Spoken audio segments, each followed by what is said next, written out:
السلام علیکم دوستو، اگر آپ بھی اولاد نہ ہونے کی وجہ سے پریشان ہیں تو آج کی اس مختصر سی ویڈیو میں آپ کو ایک ایسا عمل بتانے لگا ہوں جس کے بعد آپ بے اولاد نہیں رہیں گے۔ تو دوستو وظیفہ کیا ہے وہ تو میں آپ کو بتا دوں گا، لیکن پہلے یہ سن لیجئے کہ اس وظیفے کو آپ نے کرنا کب ہے۔ اس وظیفے کو آپ نے کرنا ہے 12 ربیع الاول کے دن، اور وظیفہ کیا ہے؟ ایک قرآنی سورہ ہے۔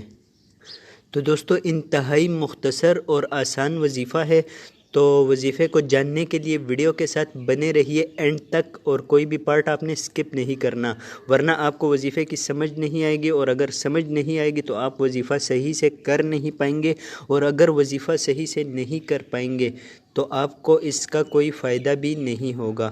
تو دوستو جاننے کے لیے ویڈیو کے ساتھ اینڈ تک بنے رہیے، اور ویڈیو میں آگے بڑھنے سے پہلے اس ویڈیو کو ایک لائک کر دیجئے، کیونکہ بعد میں آپ بھول جاتے ہیں۔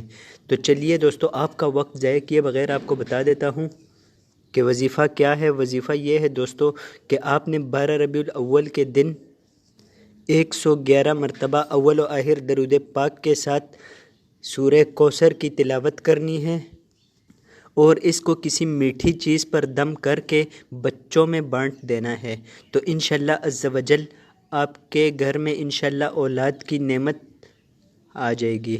تو دوستو آج کی ویڈیو میں بس اتنا ہی، مجھے دیجیے اجازت، اللہ حافظ۔